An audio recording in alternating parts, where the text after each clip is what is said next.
What's up? I almost said Friday. Happy Thursday. Welcome on into Let's Bet It. Lauren Javar here with Jared Smith, and it is week one of college football season. Jared's alma mater is playing tonight, which we are both fading, and we're going to get into that in a second. But Jared, Way how to the give it hell are you? away. Are you feeling a little nervous about this game tonight? Are you feeling good? Is it tough? Because obviously you want your team to win, but you may or may not be fading them. Yeah, we'll get into that later. I'll say that I'm not feeling overly confident, but I feel like it's going to be a good game. Before we get started, let me just make a comment. So I don't know if you guys caught your girl last night hanging out with Dominique Wilkins in the Bally's suite at the Braves game, but I'm just minding my own business, my night, and I see LJ just chilling with the human highlight film. And by the way, you stole the show of that little cutaway there. You're vibing, you're dancing, and Dominique's just sitting there like, yeah, this is gonna go Meek is viral. already annoyed of my dancing, and the season hasn't even started yet. So awesome love stuff. him. He's the best. We had That was a good time an last night. amazing moment. So I hope you had fun at the game last night, LJ. Yeah, it was a really fun game. It was awesome. The Braves won It was a 3-2 good game against the Rockies. Yeah, it was a good They game. blew the run line at the last minute, but you know They what? did They blow still the ended run up line. winning that game. And we're going to get into that in a second with our Is the Trend Your Friend segment. A lot of MLB trends today. One of them may or may not have to do with the Rockies, so stick around for that. But before we get started, huge news this morning in the NFL, week one starting next week, but Russell Wilson and the Broncos reached a contract extension before he's even played one regular season game with the team. It's 5 years, $245 million. And now this makes him the second highest paid quarterback in terms of average annual salary. The only guy above that is Patrick Mahomes or Aaron Rodgers at this point. Patrick Mahomes is at 5 with averaging $45 million a year. Does this make his contract the most valuable contract in the NFL at this point, Patrick Mahomes? Yeah, I mean, so the average, the way they fudge the numbers depending on what the cap situation is, if it's you're going to give more money up front, more money on the back end. Like, I'm not a salary cap expert, but if you were going to ask me, does Russell Wilson deserve to be paid more than Patrick Mahomes? The answer to that question is absolutely no. Now it's not a lot. I mean, we're talking about $45 million for Patrick Mahomes, AAV, $49 million for Russell Wilson. So, and when you get to that number, it's basically pennies. But I don't think Russell Wilson deserves to be paid more than Patrick Mahomes. I don't think he deserves to be paid more than Kyler Murray or Josh Allen. But that's the situation that we're in, and now he's got a lot to live up to. I'll be honest, I don't know how I feel mentally if I'm Russell Wilson getting this done right before the season starts. I would imagine if I was a Denver Bronco executive, I'd want this deal done maybe mid-season after Russell Wilson's put up some really good numbers. But they paid him before he even got a snap. He hasn't even taken a snap yet with Denver, second highest paid quarterback. I think it's putting the cart before the horse, but it is what it is. That's the league we're in. But you know what? That's what the Denver Broncos do, and that's what they do best. So we'll see how Russell Wilson ends up gelling with that offense, ends up gelling with the coaching staff. It's going to be interesting to see. Obviously, week one starts next week. And last question to pose to you before we get into some better up action in college football week one with Dan Servodidio. Lamar Jackson, after this season as an unrestricted free agent, does this put a little bit more pressure on him and the Ravens to be able to get something done before the season's done this year? Yes. Absolutely. There was already some chatter. I don't know if you saw Lamar getting into people's mentions about, people were getting into his mentions on it, and it was one of those situations where I don't know. I guess he's got time on his hands. He's just scrolling through Twitter, checking out what people are writing about his contract situation. I think Lamar Jackson deserves to be paid a lot more than he's being paid. But listen, the way that these contract negotiations go, I mean, you've seen them get bitter. You've seen them get weird and personal with the Kyler Murray and the study hall.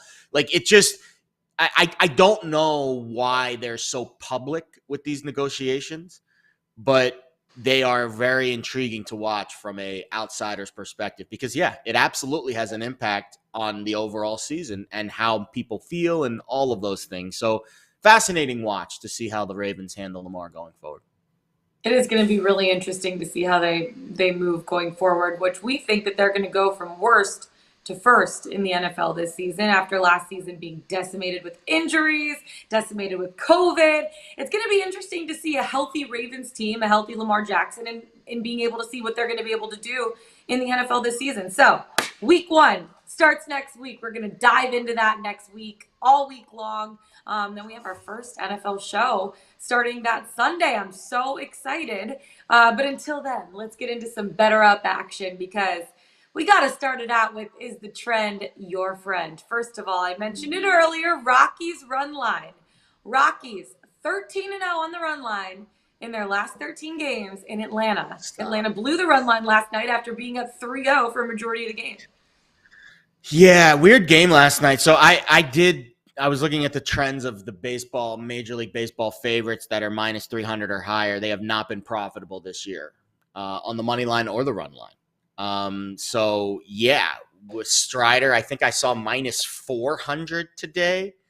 That's, I haven't even thought to do a baseball trend chart for the 400 favorites because there haven't been that many, but there have been this season. I cannot lay that kind of juice on a run line, on a money line, on any kind of line with anybody in Major League Baseball this year. I don't care who's on the mound. I don't care what the matchup is. It's either the dog or the Rockies pass. run line. Absolutely trending is fun. Yeah, Rockies run line tonight is set at plus 150 right now on FanDuel, plus 1.5 as underdogs. So that's a good one. I like that trend. That's the bet I would make there. Yes. Thank you. Perfect. What about the Guardians, Orioles, Nerfy? Orioles 6-0 to the Nerfy in their last 6 road games. I looked at this one. Bradish, Bieber, the B-boys, B&B. I do like Bieber's numbers. Really good Nerfy numbers this year. 8-1 at home, 21-3 overall. He's 34-4 at home since 2019. That's almost 90% Nerfy rate at home. Bradish is the gas can here. 10-6 on the season, sub 500 Nerfy record on the road. Here's the problem that I have with this one. The Guardians, and I know because I bet them yesterday like a freaking fool, the Guardians were shut out yesterday. And they are in the heat of a playoff race. I don't know how Jordan Lyles strolled into Cleveland and shut out the Guardians, but he did. Lyles' ERA has been awful this year, but he had a great start yesterday. I don't see that happening 2 days in a row with a Guardians team that's still fighting for the American League Central. So that's the part about it that scares me. But the numbers on Bieber's side and the numbers that you're presenting me here say Nerfy.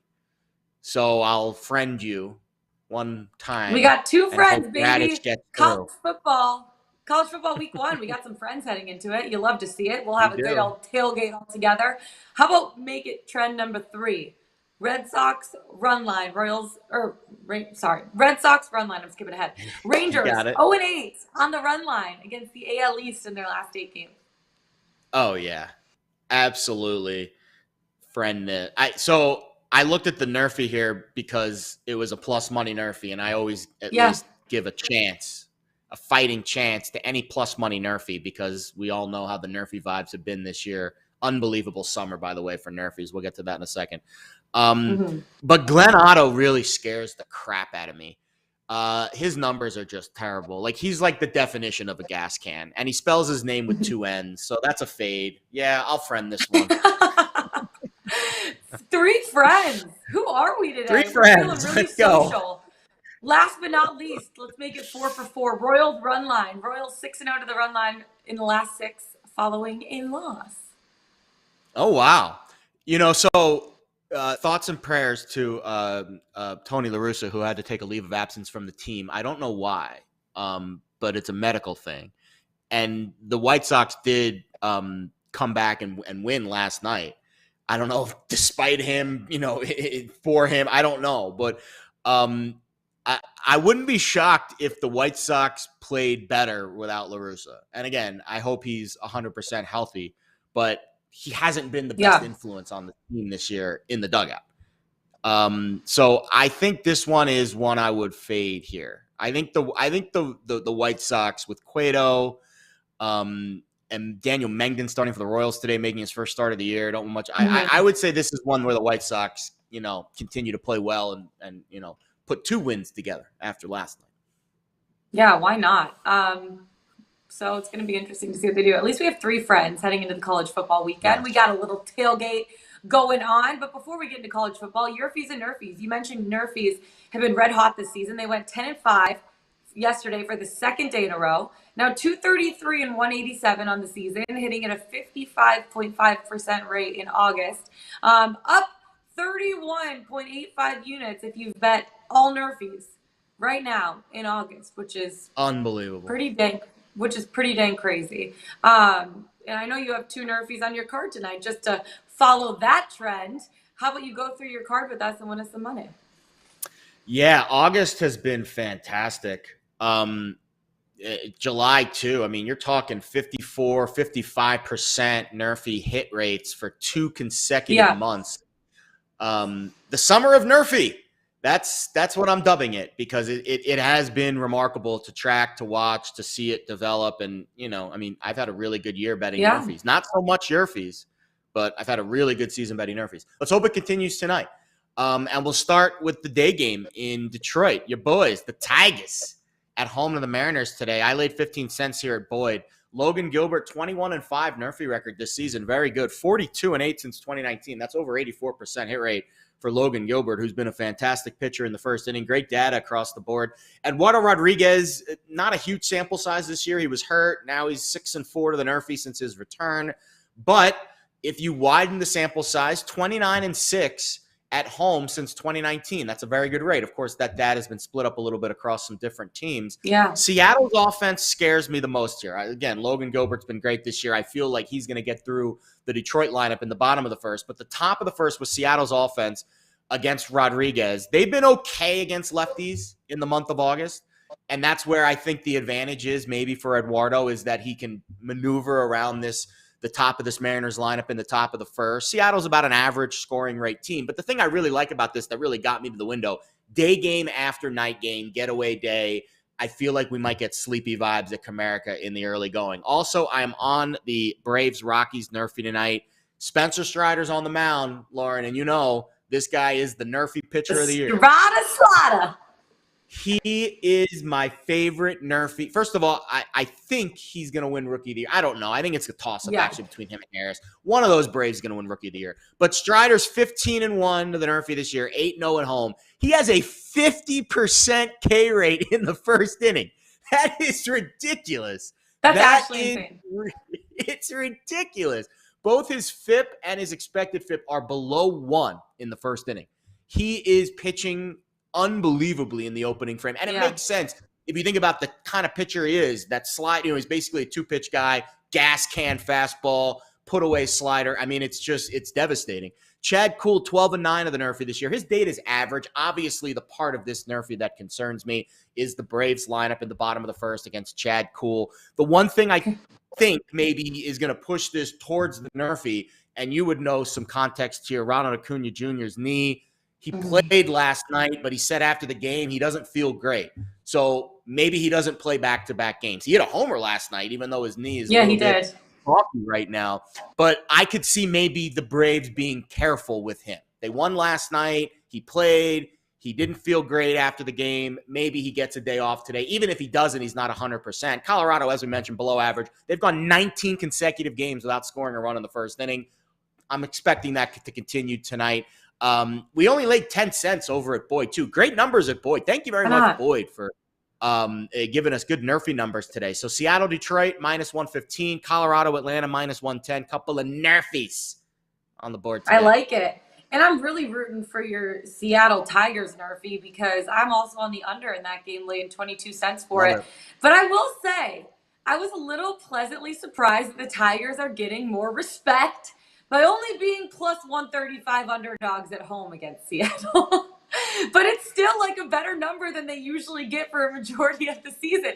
I'm like, yes, show my team a little respect, but not enough respect. It's okay, though. They suck. It's totally fine. I think part of that, though, is that Erod is taking them out for Detroit. He's had 2 good starts after coming back from an injury. And Seattle does have solid offense, but I feel like Erod can hold them in check. I don't know. Detroit bullpen is also pretty decent on the season, at least as decent as they can be with the players that they have. And Detroit offense is nothing to worry about at all this season. That's why the 7.5 number being kind of low doesn't really bother me at all. They're one of the worst offenses in baseball, especially against right-handed pitchers. And you look at a guy like Logan Gilbert, who's going to be on the mound. He's put together a really good second season, and he probably can't wait to go up against a team like the Tigers offense, who will probably get nothing going. You look at last night, there were 2 hittable lefties, and they only combined for a total of 8 runs. So 7.5 right now with 2 solid pitchers on the mound, a horrible Tigers offense, and only laying 22 cents for it.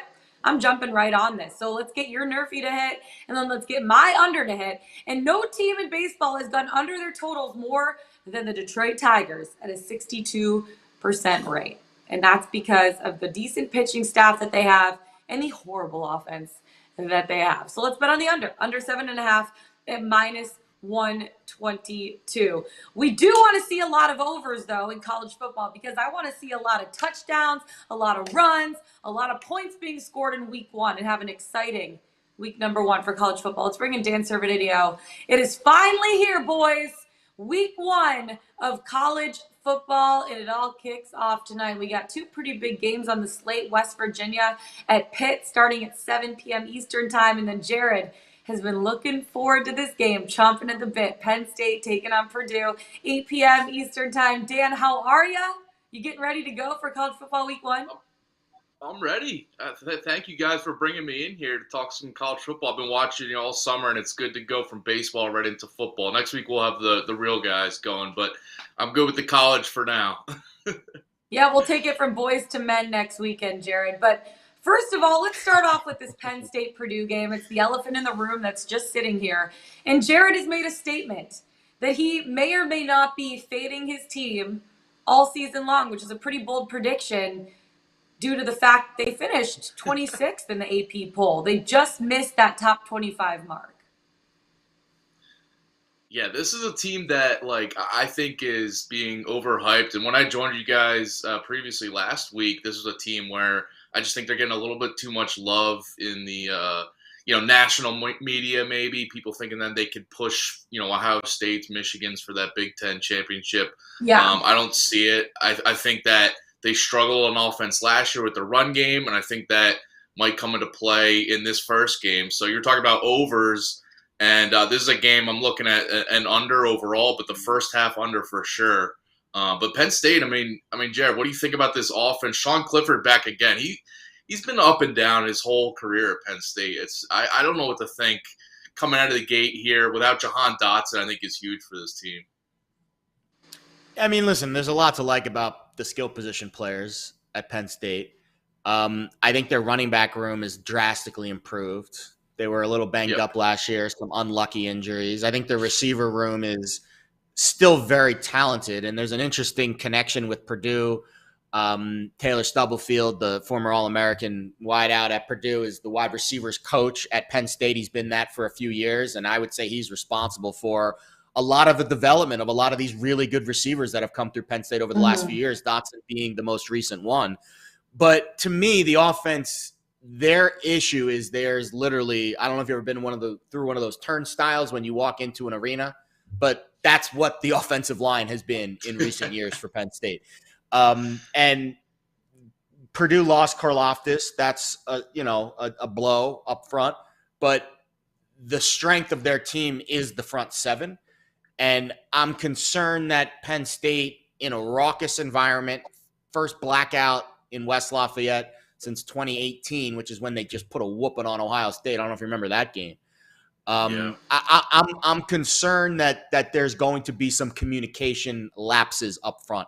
And I'm concerned that Sean Clifford, who was just a whipping boy last year, just getting beat up back there in the backfield, didn't make it through the season healthy. Like, he's healthy now, but how long will he be healthy for? So that's my biggest concern with Penn State. The skill position guys are there, but I think up front on the offensive line, I think Purdue is gonna control this game on their defensive side. So that would be the biggest concern for me within the Lions tonight.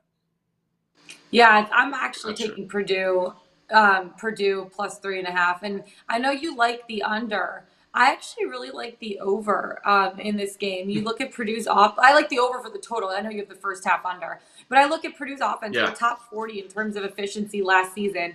I think they're definitely going to be able to score. And you look at Brome, you built up a good team.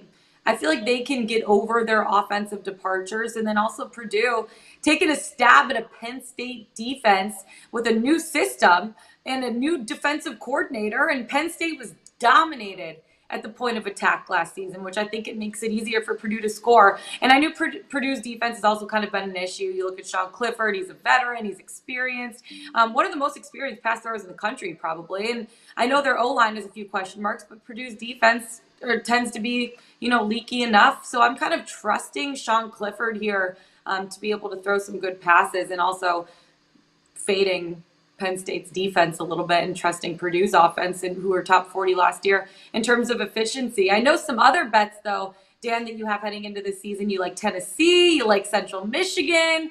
Let's talk about, though, another game tonight. West Vaught taking on Pitt, the under in that game. Yeah, I really like the under this one. The backyard brawl rivalry game back for the first time since 2011. Both fan bases have been clamoring for this for a while, and they're now going to play each other for a bunch of years coming up. So this is the first one, and immediately that storyline has me going the under. I just think it's going to be an intense atmosphere. Non-conference for both right now, but it's still a rivalry renewed here. So I think in the first half for sure, it's going to be an intense game where both offenses might struggle a little bit. And I think overall the under has me looking that way because of these offenses. Starting out with Pitt, we've if you're a fan of college football, you know what happened with Pitt this offseason. They lose Mark Whipple, the OC, to Nebraska, who, there's a pass-heavy offense, high-scoring offense last year. Kenny Pickett's gone. Jordan Addison's gone.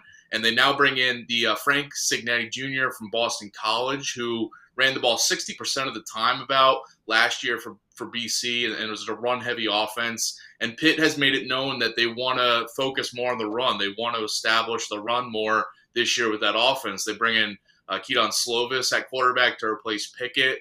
He's more of a play-action quarterback, has much more success that way than at USC. He ran into trouble trying to run and gun and go in shootouts with teams. But I think they're going to try to slow down this tempo a bunch, is this Pitt offense. And by the way, on the Pitt defense, on that side of the ball, they bring back the majority of their starters, one of the best defensive lines in the country. And I think that's going to set the tone for this game going against this West Virginia team that now has JT Daniels at quarterback, who has taken a bunch of sacks over his career.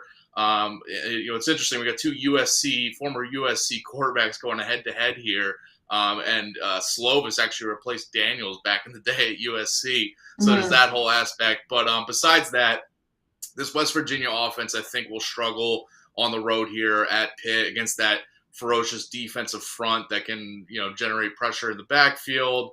Struggle the West Virginia's run game. Now losing Letty Brown is another key name that they now don't have that workhorse running back they had last year. So both offenses kind of transitioning here.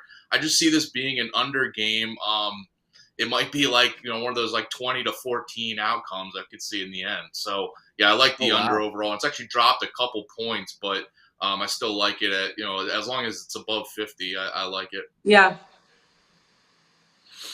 How do you feel about it, I was going to say, I'm trying to look up right now the last time these two teams played. Which it's been a while, right? 2011. Yeah. This used to be like the game in between these two teams. So 2011, you're right. So there's really no history to go off of here because the history is so damn long ago. I'm pretty sure this game is like sold out in Pittsburgh, in the Pittsburgh Steelers Stadium. Yeah. What is it called now? Some weird name. It's not Heinz Field anymore. I don't know what the hell it's called now. Some other company. Yeah, some other. It's like an insurance company or something. This is going to be a battle. This game is going to be a war. It's literally called the Backyard Brawl.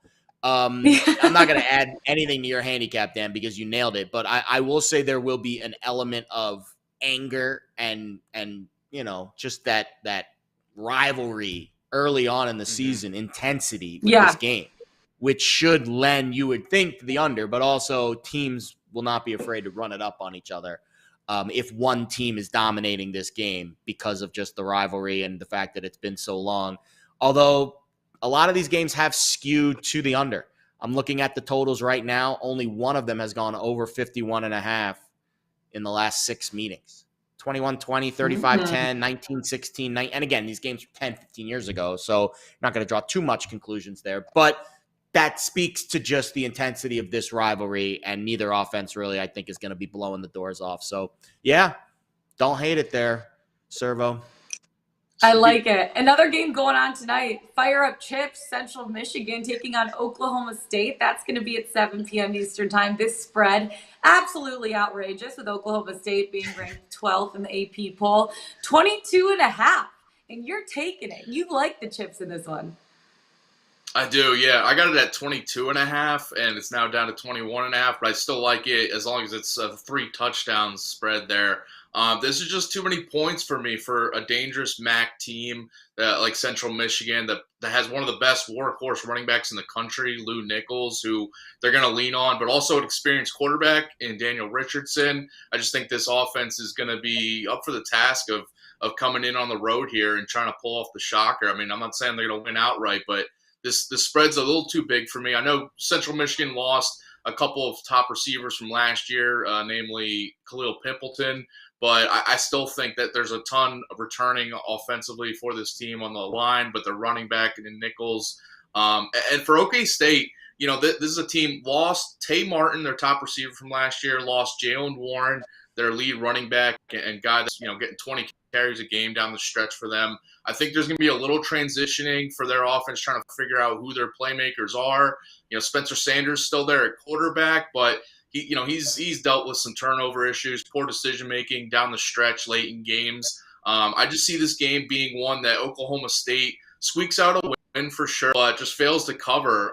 They have a possible look ahead here for Arizona State coming next week, which is a tougher non-conference game that Oklahoma State will definitely want to win and solidify their national stage here. But I could see them in the second half just being comfortable with the win and not really worrying about the spread as long as it's multiple scores there. But I think 3 touchdowns is a big spread for them. And last year, just a quick note, was Oklahoma State failed to cover its 2 opening non-conference games, week 1 and week 2 last year. Barely held on to win against Missouri State and Tulsa. So I see Central Michigan coming here, probably a similar situation where maybe it's like an 11, 12-point loss, but I don't think it's going to be 21 or more. Yeah. I am seeing similar vibes with Oklahoma State as a big favorite in the non-conference. So overall, they're really good. 10-2, 11-2 in the conference big spreads. Most of them are against Kansas. But not great, almost 500 ATS in the non-conference when the spread's 21 or higher. So you're right, they haven't gotten up for these non-conference games early in the season as I'm sure Mike Gundy had hoped. And that game against Tulsa, it was 2020. That was a tight one, 16-7. That was. They just squeaked by as a 24-point favorite. And I don't know. I would say maybe Central Michigan's a little better than Tulsa, but, I don't have great vibes on the MAC yet. We haven't gotten to action, but I would definitely not lay it with Oklahoma State tonight. I would either take the points or pass in this game, I think is the way to go. Yeah, it's going to be really interesting to see how that goes. Another game you are betting a big spread. Tennessee, baby. Let's go. Taking on Ball State Cardinals. That game's also at 7 p.m. Eastern time. You like the Vols laying the points. I do. I think this is going to be a situation where they're just going to win big, and this has happened with Josh Heupel coming over for Tennessee. 3-1 against the spread as a head coach in his season openers. He's not afraid to run up the score, show off his high-powered offense. Even against lesser opponents. I think he always wants to make that statement, and this team is going to try to gear up for the SEC with. They have their starters returning from a really good offense last year, Hendon Hooker, Cedric Tillman, Jabari Small, but they have a ton of depth, and their second and third string guys are going to be probably still lighting it up on Ball State in the second half.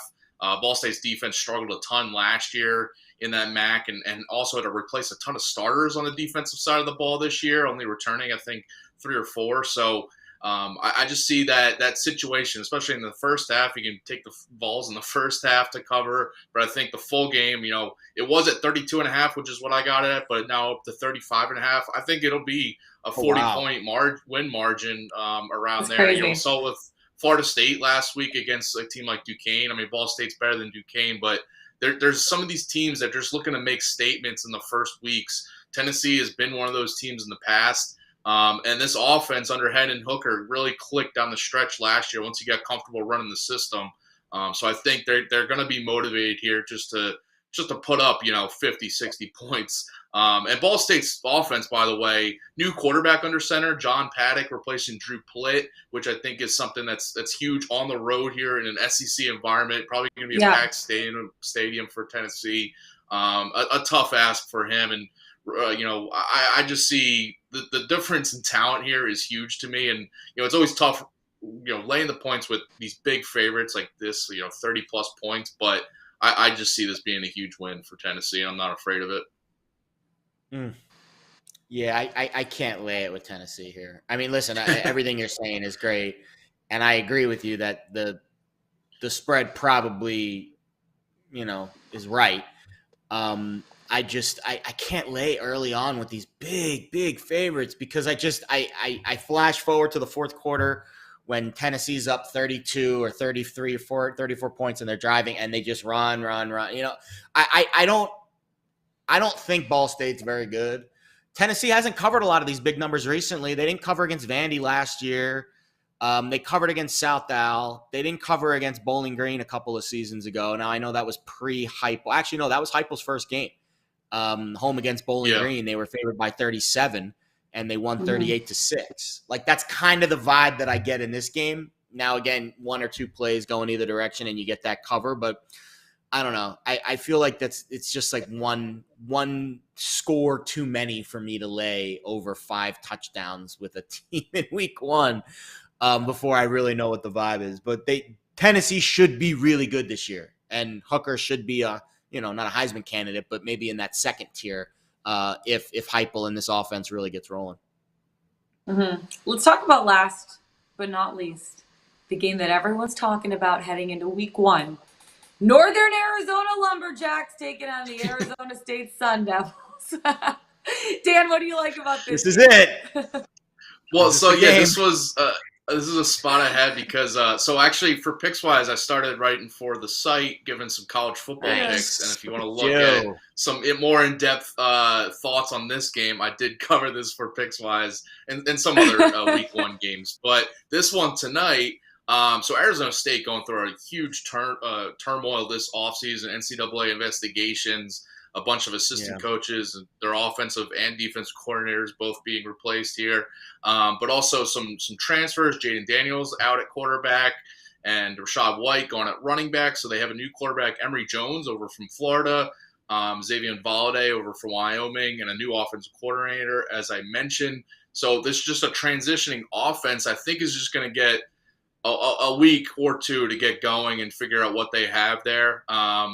Next week I mentioned with Oklahoma State, they have that non-conference matchup against, on the road in Oklahoma State, maybe a possible, second half where they're just kind of taking their foot off the gas here. So overall, I think this game will be low scoring. I mean, it's a big spread, but on the Northern Arizona side, this is an FCS school. So immediately you're thinking, okay, this offense is going to struggle against, step up in competition. But it's also an offense that's run heavy. They have one of the best running backs, Kevin Daniels, in the FCS, and it's just been in past with him has been a team that's tried to establish the run. So I think overall this game, I like it under, I think it was 53.5 it started at, maybe 52.5 now.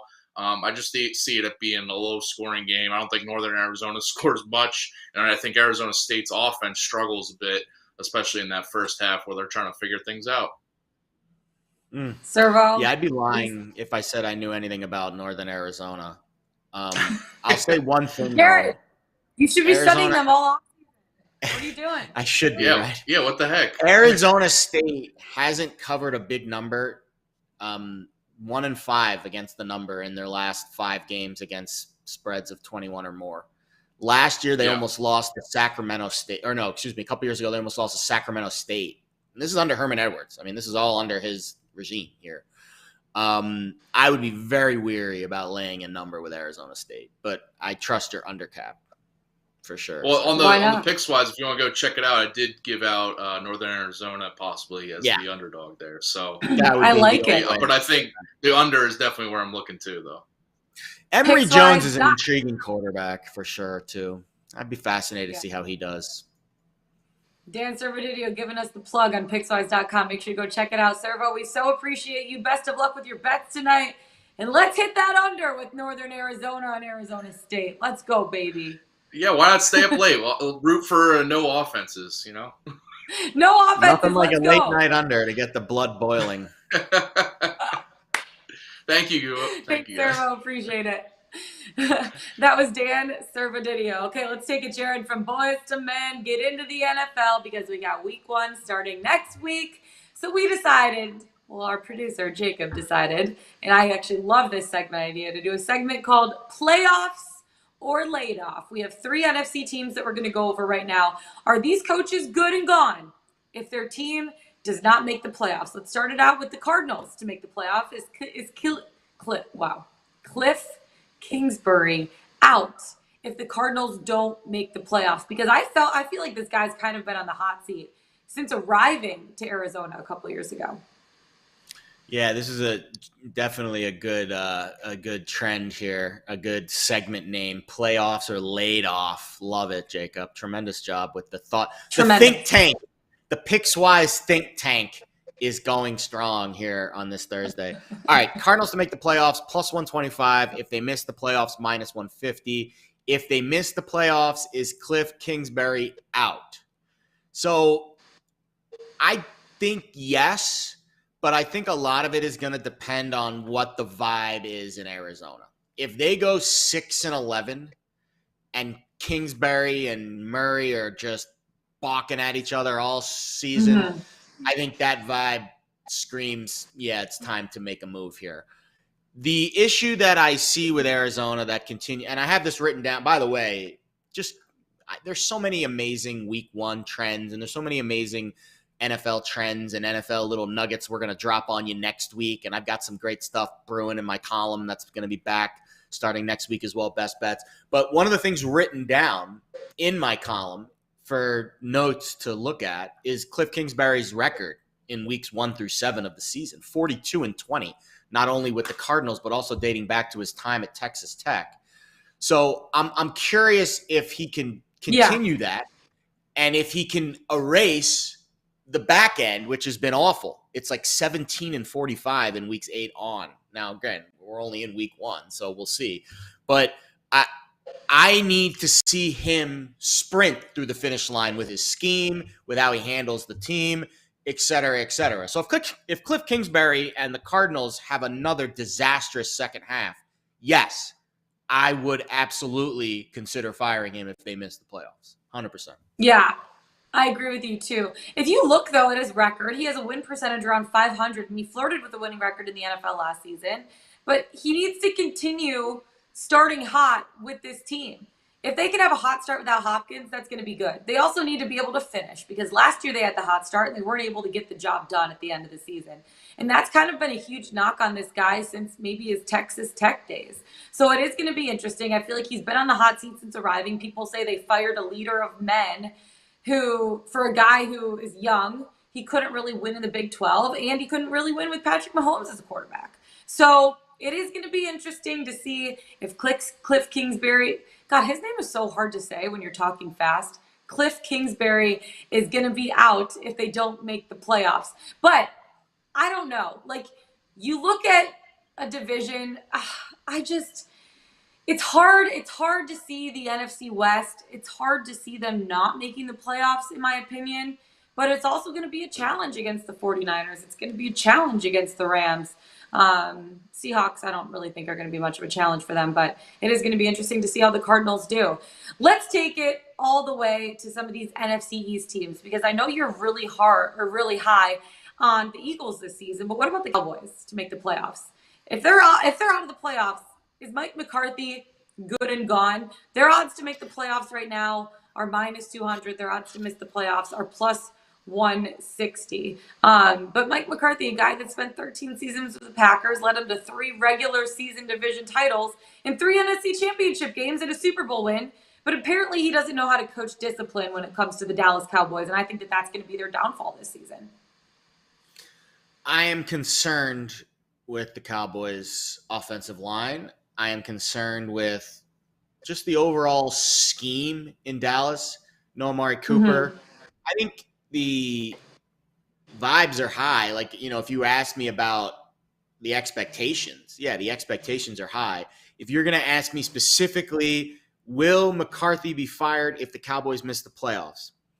I would lean to the yes. Just because of the expectations, and Jerry Jones is like the modern day George Steinbrenner when he fired Billy Martin like 30 times. I would say McCarthy needs to make the playoffs in order to keep his job. Yeah, I mean, I agree with that too. Commanders, no. Giants, no. Eagles, they're really only challenge in the NFC, so it is going to be interesting to see how things play out. What if they make the playoffs and lose the first game? Is he still out? Depends on how they lose. Mm-hmm. Are they going to lose like last year where Dak Prescott runs down the middle with 10 seconds left instead of spiking the ball and basically runs out the clock on himself? Then yes. Because that's coaching to me. Yes, I would say that let's just leave it at this. If the same situation happens for Dallas this year, great year, win the division, make the playoffs, lose in heartbreaking, gut-wrenching fashion because of some really terrible scheme and coaching in the second half of a game against the Niners in the postseason. Yeah, I think you can make a case to fire Mike McCarthy. Yeah, I agree with that too. And you look at a team like the Cowboys, they led the league in penalties last year and second in penalty yards in their 2 years under Mike McCarthy. They need to cut down on penalties. They have a lack of discipline, and I think a lot of that stems from coaching. And I think if that happens again this season, he's good and gone too. Another team, you look at the Panthers to make the playoffs, or is Matt Rule out? Well, here's the thing. Is I would more likely bet on the Panthers having the first pick in next year's draft than I would bet on them making the playoffs this season. Oh, wow. And I also want to make a bet that Matt Rule is going to be the first coach fired this season, regardless of if they make the playoffs or not, which I don't think they're going to make the playoffs at all. Their odds right now to make is +350. But I want to make a bet on Matt Rule fired as the first head coach in 2022. Can I bet on that? Sportsbooks allow that? There will be a time, I believe, where that bet is offered. I don't think it's now, although I haven't looked that closely at the coaching firing market. That bet doesn't exist. That bet doesn't exist at this point in time, but I would be willing to bet. Hold on, let me see. No, doesn't exist. At least not right now. I would be willing to bet at some point that does exist. So the situation in Carolina is fascinating, and I think you have to take the context of David Tepper and the owner and his aggression and how aggressive he is with getting new shiny toys and building a new, I think it's in Rock Hill, South Carolina, a new, facility. So he wants a buzz. He wants to make splashes, right? And I think that's where maybe some of the Baker Mayfield, hype has occurred. I know there's been a lot of off the field chatter about him over the last few days and how he feels about that game week 1 against the Browns, which is going to be fascinating. I don't know if I would fire Matt Rule. I mean, listen, this is a team last year that won, 5-6 games? I think it's tough to fire him because the Panthers missed the playoffs. Now, if you want to fire him for other reasons, again, David Tepper wanted to make a splash, bring in a new sexy name, try to sell tickets, et cetera, I can get behind that. But again, this team went 5-12 last year. They lost their last 7 games of the season. They were outscored by 100 points last year. I really can't. I really can't make a lot of positive arguments for our buddy Matt Rule. He's a defensive guy, right? And you said they were outscored by 100 points. That to me is the unit that needs to be fixed. Baker Mayfield you can't blame Matt Rule for Baker Mayfield, but you can blame Matt Rule if that offense or if that defense doesn't pick things back up. So that's going to be an interesting thing to watch with Carolina. How about this? I'll switch the parameters here. If Carolina's defense is bad or doesn't make strides this year, that would be a reason to fire Matt Rule, in my opinion. Yeah, I totally agree with you on that. And honestly, a 2-5 start seems likely. They play the Browns with no Watson in week 1 and Giants in week 2. Okay, 2 wins. After that, Saints, Cardinals, 49ers, Rams, Bucks. Ugh. That's literally going to be a really bad start to the season for the Panthers. There's no way they go over their win total. There's no way they make the playoffs. And honestly, I don't think there's any way that Matt Rule is with that team the entire season. Quote me now. It is September 1st, 2022. We'll see what happens. But NFL week 1 starts next week. We're going to be deep diving into a lot of these teams. Heading into next week, our bets, spread, money line, whatever it be, we'll hand out all of our picks, hopefully winners, to you starting next week. All right, before we get into our best bets of the day, Jared, Pickswise.com, 3-star play of the day. Who do we got? Let's take a look here. Let me hit the refresh button. Oh, we do have some action tonight. Ooh. Actually, I lied. We don't have action tonight. We just have action. It's taking place on Saturday. There's actually 4 picks on the site currently taking place on Saturday. 3 college football, 1 EPL. We've got another college football on Sunday. Mark Zinno's chiming in. Jason Radowich is chiming in. Stephen Hall, Chris Rivers. A lot of the usual suspects you love over at Pickswise.com. I am likely I'm already on one of Zinno's picks in different form. I'll probably get to the window on his second one. And then the Stephen Hall one, Arizona, San Diego State. Yeah, that one looks good. And then, there's a lot going on today. Get after it. Lot going on today, baby. Get after it, Pickswise.com. Check out the 3-star play of the days.